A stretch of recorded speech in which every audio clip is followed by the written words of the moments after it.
आज हम पढ़ेंगे रूपक अलंकार के बारे में। तो आज समझेंगे हम रूपक अलंकार है क्या और इसकी आसान परिभाषा को भी समझेंगे, बिल्कुल आसान शब्दों में। चलिए समझते हैं परिभाषा को। परिभाषा, जब उपमेय और उपमान में इतना अधिक घनिष्ठ संबंध दिखाया जाए, क्या दिखाया जाए? घनिष्ठ संबंध यानी मजबूत, ठीक है, कि दोनों को एक ही मान लिया जाए। क्या मान लिया जाए? कि उपमेय और उपमान को दोनों को एक ही मान लिया जाए, ठीक है, उसे रूपक अलंकार कहते हैं। क्या कहते हैं?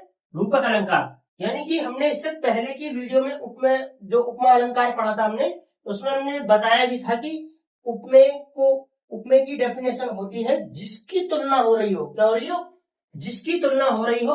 और उपमान की डेफिनेशन बताई थी हमने कि जिससे तुलना हो रही हो, यानी जिसकी और जिससे तुलना हो रही हो, दोनों में इतना घनिष्ठ संबंध हो, यानी इतना मजबूत संबंध हो कि दोनों को एक ही दिखाया जाए, उसी को क्या कहते हैं हम? रूपक अलंकार। ठीक है, चलिए इसके उदाहरण से समझते हैं। उसका चेहरा चांद सा है, यानी डायरेक्ट इसमें बोल रहा है, देखो उसका चेहरा चांद सा है। और हमने इससे पहले जो उपमा अलंकार पढ़ा था उसके उदाहरण में कि उसका चेहरा चांद जैसा है। क्या है? उसका चेहरा चांद जैसा है। अब देखो इसमें हम समझते हैं, उसका चेहरा चांद जैसा है, ठीक है। इसमें देखो, इसमें जैसा तो है नहीं, और इसमें हमने पढ़ा था यह है हमारा किसका? उपमा अलंकार का उदाहरण, ठीक है। तो ये हमारा किसका है? उपमा अलंकार का उदाहरण है। अब इसकी और इसके एग्जांपल में समझिए, उसका चेहरा चांद सा है, ठीक है, उसका चेहरा चांद है, सॉरी इसमें बोलना है हमें उसका चेहरा चांद है। और इसमें था हमारा उसका चेहरा चांद जैसा है। क्या है?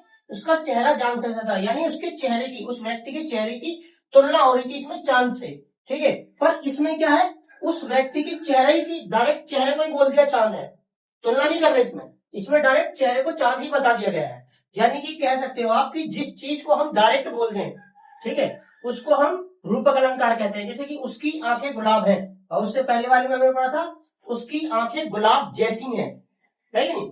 यानी उसकी आंखों की तुलना हो रही थी गुलाब से, पर इसमें डायरेक्ट आंखों को गुलाब ही बता दिया गया है। और इसी टाइप से इसका तीसरा उदाहरण भी है, वो शेर है। और रूपक उपमा अलंकार में हमने पढ़ा था कि वो शेर जैसा बहादुर है ना? उसमें कह सकते हो वो शेर जैसा बहादुर है। तो अब हम इसमें क्या बोल रहे हैं? वो शेर ही है, वो डायरेक्ट ही शेर बता दिया गया है। तो आप लोग समझ गए इसको? बड़ी आसान परिभाषा है। यानी कि कह सकते हो कि आप जब उपमेय और उपमान यानी जिसकी तुलना की जा रही है और जिससे कर रहे हैं, जिसकी और जिससे कर रहे हैं, उन दोनों में इतना घनिष्ठ संबंध हो कि दोनों को एक ही मान लिया जाए, ठीक है, उसे क्या कहेंगे हम? रूपक अलंकार। तो आप लोग इस वीडियो के साथ साथ उपमा अलंकार को भी एक बार देखना, ठीक है। अपलोड हो चुकी है वो वीडियो। तो हम मिलते हैं नेक्स्ट